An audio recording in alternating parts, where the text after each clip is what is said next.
Okay, this is my spreadsheet estimating the profitability of doing Bitcoin mining in the current turbulent situation that is following on China's outlawing of Bitcoin mining when China was the primary Bitcoin mining center of the world, leading to a good deal of speculation about where it's going to shift. For example, the Washington Post carries a story about how Texas is going to be the new cryptocurrency capital of the world. And there's reason to believe that they may actually pull that off, because you've got the top wind energy states, starting with Texas, with an installed capacity of 24, almost 25 gigawatts. Iowa is second place with only about 8 gigawatts. Now, these are not actual delivered capacity. There's something called the average capacity factor. That means you're not actually utilizing the installed capacity in normal electrical generation. It's called the nameplate capacity. So, for example, let's take the 1/3 capacity factor for Iowa. We're dealing with something that probably right now is more like 9 gigawatts nameplate or installed capacity. So we're dealing with actually 3 gigawatts of electrical capacity out of Iowa. And you can do a similar kind of calculation with Texas. They probably got something closer to 9 gigawatts actual capacity if their capacity factor is 1/3 or 30%. So, getting back to Elon Musk and his talk about the fact that Bitcoin mining has been using fossil fuels, well, that doesn't have to be the case if you have wind energy that's providing the mining energy. And if you look over at the global situation in terms of the actual hash rate, it's about 10 to the 20th hashes per second that are produced over the entire Bitcoin network. If you go to Iowa and let's say we have the 3 gigawatts, and we're only going to use 10% of that during the off-peak, non-utilized portion of the electrical capacity, we can still get out of that about 10% of the global hash rate in Iowa alone, and that isn't even really eating into the wind capacity of Iowa very much. It's just looking at the off-peak capacity, which you can get pretty cheap. That's about, say about 3.6 cents per kilowatt hour is what you actually end up paying. You can get that a bit lower if you want to go to even more restrictive hours, but then you're using a smaller fraction of the time. Right now, that's about 75% of the time. You can get an average around 3.6 cents per kilowatt hour. If you take that down to 3.2, then you're going to be dealing with something that's a bit lower than that. And so you end up with lower utilization of your mining equipment. And if your mining equipment is going to be sitting idle, and you need to be running that equipment to pay for it, because you've got capital service that has to be done for your business. So I believe I've done most of the overview here. Let me do one more thing to kind of illustrate some of the difficulties of estimating how you deal with these kinds of things. We've got the thing that's called the Bitcoin difficulty historical chart. What the difficulty means is you've got to expend a certain amount of energy to produce a certain number of hashes per second. And right now, that figure, the difficulty figure, is at 14, and that's dropped off dramatically recently because China has taken their miners offline, and so the network is automatically adjusting to try to make it so that people can mine more easily and thereby win Bitcoin more easily by mining. It peaked out at around 25 in April, But then when Musk and others made their comments and caused the drop-off of about $300 billion in Musk's tweet alone, cost about $300 billion in market cap in the Bitcoin market. You get this big drop-off in the difficulty trying to get people into the business again. So right now, it's very easy if you have mining equipment to get Bitcoins by plugging them into electricity, if you can get cheap electricity, and you can potentially make good money even though the price of Bitcoin's gone down. However, you have to look at the future because you make your investment now and it's going to have to pay off for a period of time. So let's look at the average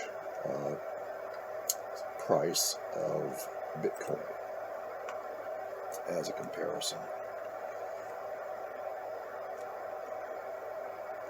And the reason we're doing that is because you need to be investing a certain amount of difficulty. You're going to be doing a certain amount of work, and you want to make sure that that pays off in terms of value for your Bitcoin. So here we have one curve. This kind of squarish curve is the difficulty because it adjusts every 2 weeks according to what's going on in the network, the hash rate on the network.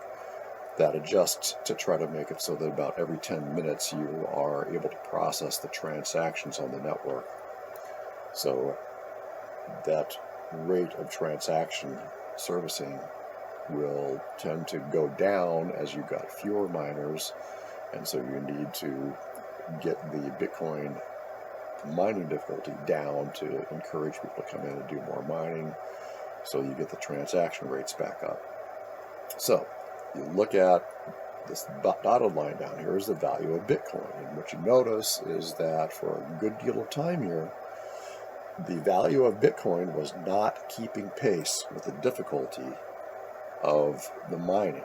In other words, the mining continued to get more and more and more difficult, while the value of Bitcoin that was rewarded for the mining lagged behind. And that was due to the fact, in my opinion, that the Moore's Law was still being applied to the silicon chips that do the specialized hashing algorithms for the mining equipment. So over this period of time, you were getting advances in the mining equipment silicon, according to Moore's Law, but the value of Bitcoin was not going up. Instead, what was happening was that the miners were all competing with each other to try to get more of what Bitcoin was available to them. And then finally, you started to see some catch-up on the part of Bitcoin with the difficulty, to the point where you had even a little bit of an overshoot, and it's come back down now. If we take this over on a log chart where things are more visible, and then go to, let's see, I'm going to take the date on this back, say just 3 years, so we can see things better. So here's a log chart, and it's a little bit more visible what's going on more recently. So finally you had the Bitcoin price going up, and you can't really, these aren't the same scale, so you can't say that this really achieved Bitcoin price that was going to make it profitable to mine, given the high difficulty. And then of course the mining difficulty peaked out at 25, and then you had the stream of events that drove the Bitcoin price down, ending in the China outlying Bitcoin mining, which brought the difficulty down, way down, to the point now where it's at a historic, well, not pretty close to historic in recent years, advantage to be doing mining. So everybody is trying to get in on the fact that China is dumping the cryptocurrency mining equipment. And unfortunately, what you'll see in the press is usually references to something called GPUs. And GPUs are not Bitcoin mining equipment. One might consider this to be kind of a misdirection You can't get the Bitcoin mining equipment as easily as you can get the GPUs. They're just graphical processing units that used to be profitable to mine Bitcoin with, but they are no longer profitable ways of mining Bitcoin unless you have really cheap electricity, say in Iceland or something like that. But even then, it's just really a mess. So all this equipment is being dumped on the market, and if you look at the ASIC kinds of miners, for example, let's look at the kind of miner that I was searching for. Alibaba, which is a real mess to try to find things, but you would expect that it being centered in China, that you'd have a lot of this surplus equipment that can't be run in China, getting out of China via Alibaba. I actually got a quote for $3,400 for something called an S19 Pro, which gives you 110 terahashes a second for pretty good energy cost, which is 3.3 kilowatts. And of course, when you actually go through the effort to contact the vendors, what you get back are things like this. You get a nice girl frequently that calls you dear, and she'll say, "Oh, sorry, we're out of stock of that, but here we can give you a price of, say $9,000 for the S19 Pro instead of the advertised price, which is usually under $1,000 or just barely above $1,000. So it's really kind of ridiculous. You can spend days trying to get an honest quote and end up with things that are a factor of 10 higher. So you generally have to go to different sources, and plus that's not going to tell you what you need. If you're looking at doing something like positioning the state of Iowa as a Bitcoin mining capital of the world, taking over equipment from China, what you're really trying to do is take entire containerized mining farms and import them on container ships in large quantities, so you're dealing with exahash levels of capability. That's what you're talking about here, where you're getting, say, 10% of the total mining capacity of the world. Total mining capacity of the world is approximately 100 exahashes, and if we're talking 10% of that, then that's 10 exahashes. So you've got to fill up a lot of containers onto container ships and ship them over and get them installed. So this spreadsheet talks about a hypothetical facility to do Bitcoin mining that would, in Iowa, take advantage of the fact that there is groundwater at 65 degrees Fahrenheit that can be used to cool the stuff. And if you can especially locate near a river where the water table is replenished rapidly, you can essentially get a pump and dump kind of cooling system. You have to get approximately 200,000 gallons a day for one of these mining containers. But if you get a river, you've got enough flow rate that you're not going to be raising the temperature of the river.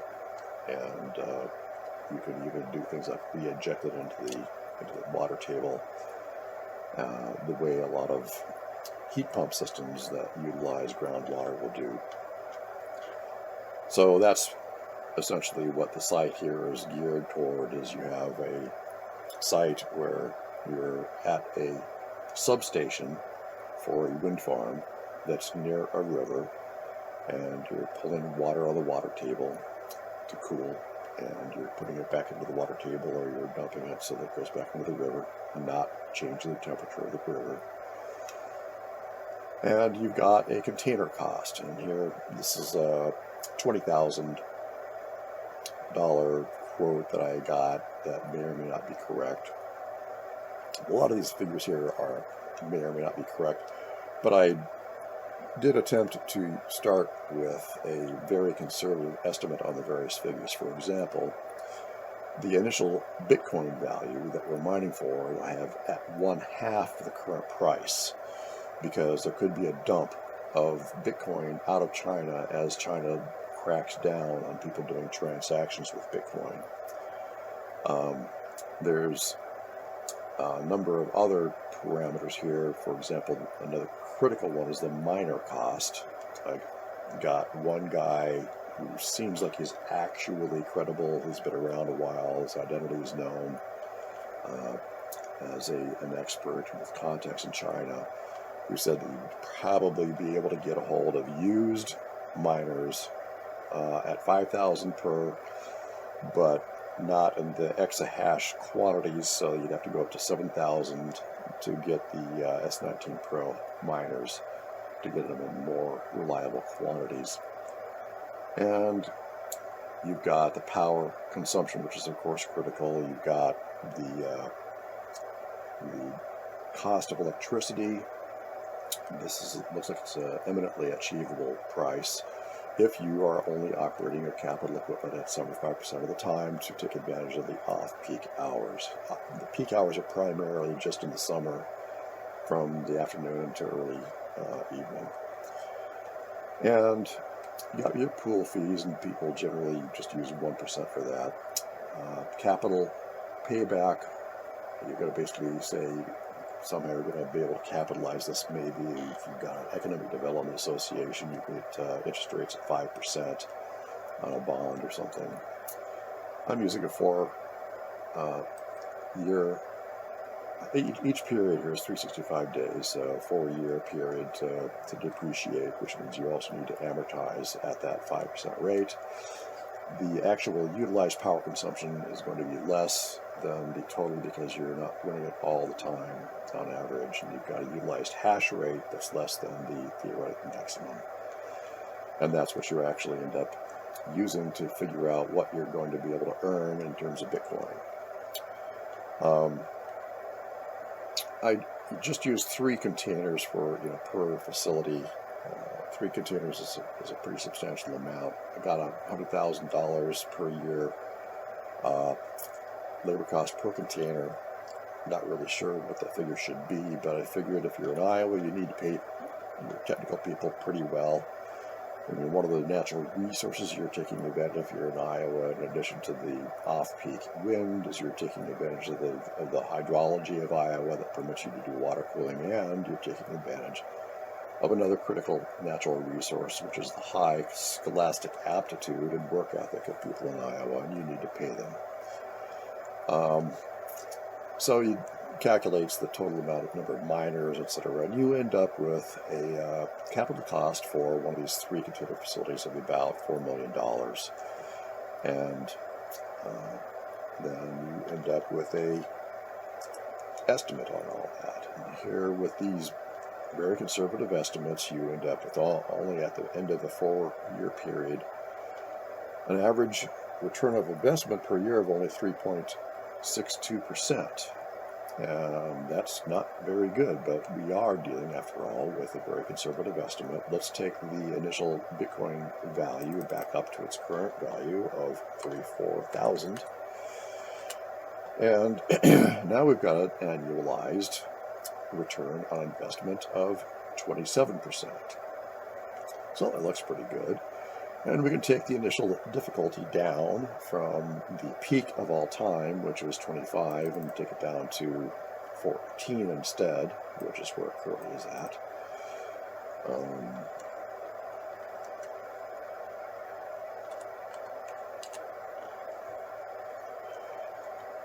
And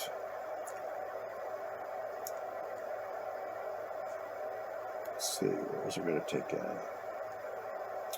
Time utilized. Well, we're going to leave pretty much everything else the same, I think.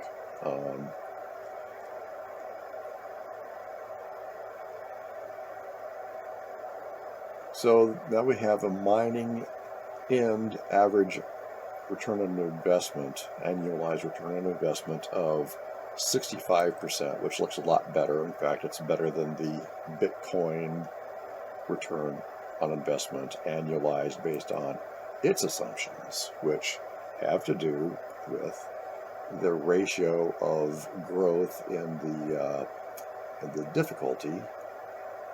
There's the BTC difficulty change per annum. Right now is set in this model as 50%. I'm sorry, this is the Bitcoin value is set at 50% per annum, and the difficulty change is set at 100%, which is pretty conservative given the fact that we're looking at that historic graph. If I can bring that up again, I don't know if I got rid of that or not. There it is. So yeah, we got the situation where they're on this exponential scale. You have this big gap in here. So it's not unreasonably conservative to have that kind of a gap between the two. You can look back further and say, well, it had a bit better ratio in the olden times, and try to correct in that way. So let's go ahead and say we get a BTC change that locks step with the difficulty. So now we're dealing with 100% and 100%, and the mining end average ratio goes up to 100% per annum, which is like really good.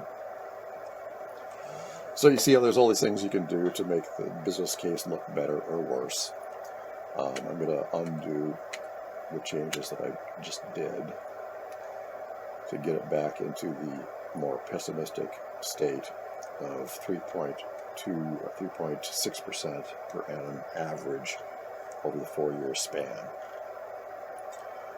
And then we're going to look at the risk analysis over here in terms of recognizing that there are these big uncertainties in these inputs, which is modeled by saying, okay, well, here's all these different things that we have different ranges on. And what we want to do is run a bunch of different scenarios with different combinations of these things. It's called Monte Carlo sampling, although it's not technically that. It's a good approximation. And we're going to look at the mining return on investment versus Bitcoin. In other words, you buy a Bitcoin and just leave it in there, and based upon the assumptions that you're getting back for the Bitcoin default change, do you win or do you lose compared to Bitcoin investment by mining over a certain period of time? And all these uncertainties can be adjusted. But go down here and we're just going to run some simulations. So it's going through sampling in the ranges of these variables, looking for different outcomes. And at the end of a bunch of samples, it tells us that for mining return on investment, we're ending up with a mean of about 11% per annum as the return on investment. And the Bitcoin mean is almost 100% per annum return on investment. So that looks pretty good. Let's try to run some more simulations, see if that changes much.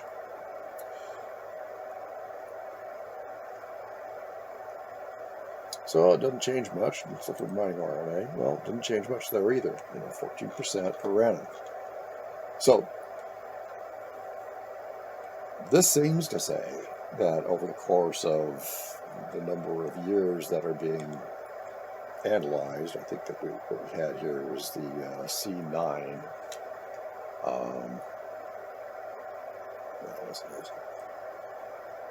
Where is it? That'd be C18. Well, I guess I didn't make C18 a variable. So over a 4-year period, it looks like you're generally better off investing in Bitcoin than running a mining operation. Now, some of this changes dramatically if, for example, we can get much better prices on the capital equipment, because the capital equipment is the vast majority of the capital cost. And although the labor is the biggest expense compared to the capital expense, if you can get the capital expense down, you're still going to be seeing a much better situation. So it's a good idea to try to get that down if you can. I'm just not sure that it's safe to try to get the labor down on these kinds of facilities, especially initially. There's going to be a lot of living rate. You're going to need to get very skilled, intelligent people in there to deal with all the things that are going to be going bad initially. But that's basically the long and the short of the model. And thank you for listening.